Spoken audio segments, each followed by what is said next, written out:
What's up everybody and welcome back to the channel. We're busy grinding our way through DMZ Season 2, but today specifically we're looking at a mission called Commanding Intel, which is part of the Tier 2 offerings for the White Lotus faction in DMZ. This mission is essentially a three-parter, expecting you to complete a secure intel contract, also to kill a commander, and last but not least to extract a weapons case, which you can usually find on any one of the maps, basically denoted by the weapons case icon.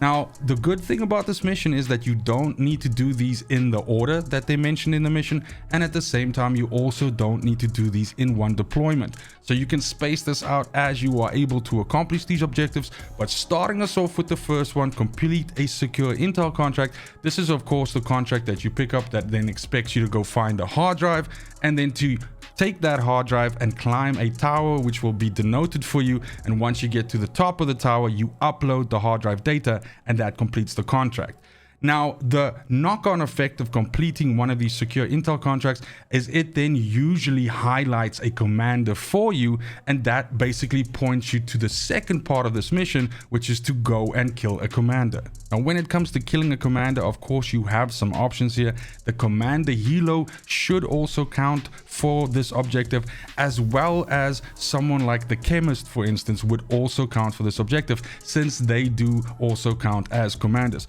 However, if you are also trying to get to the third part of this mission, which is to extract the weapons case, those enemies that carry the weapons cases, the big brutes that walk around with the miniguns, those are the commanders that you can also kill and complete your second part of the mission. This then brings us to the final part of the mission, which is to extract the weapons case. Now, first and foremost, I can absolutely tell you that this is going to be infinitely easier if you try to attempt this with a squad. Just simply due to the fact that a case extraction involves not only having to go into a very dangerous area and kill that enemy and then take the case and then find an extraction that you can get to and actually pull it out, but at the same time you essentially have the entire map being able to focus on you, and you can have roaming squads of players that essentially just wait for someone to actually get the case so that they don't have to do this part of the work themselves, and then they simply hunt down whoever has the case and gets the case from them. So you absolutely will have an easier time doing this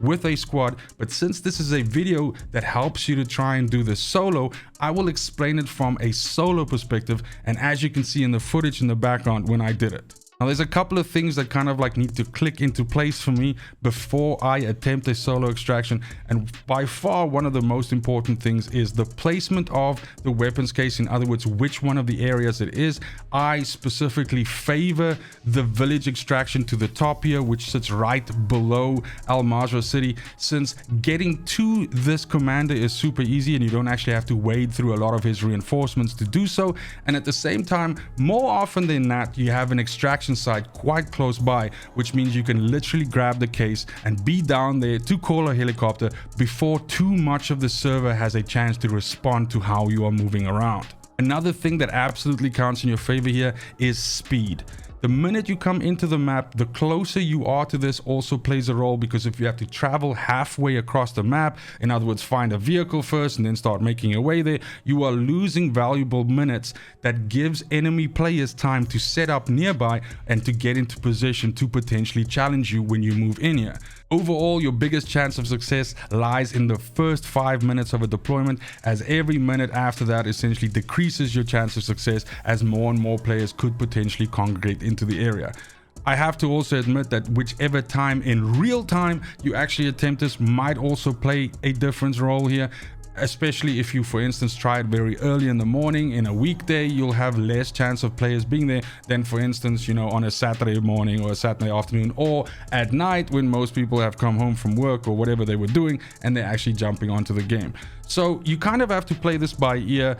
There's a lot of things that you can do, like what I've mentioned right now, that can stack the odds a little bit more into your favor for you. But in the end, once all of these things come together and gel, you'll be able to quickly make your way up to the commander, murder the commander, grab the case, go down to an extraction and make it out safely. And hopefully that gets this mission done for you solo and on to the next one. That's it for the video. Thank you so much for watching, especially if you made it this far. Let me know how you have fared with this mission. Did you opt to instead just do it with a squad just to get it done, or have you also had some success in attempting this as a solo and getting that case extract out? It is a different kind of adrenaline high doing this solo, which is one of the reasons why I love it so much, and I can absolutely recommend it to anybody if you really want to get your pulse pounding and you really want to enjoy DMZ for what it is. Other than that, it's just super important to me that you have a fantastic morning, afternoon, and evening wherever you are in the world. Until next video, fucking cheers.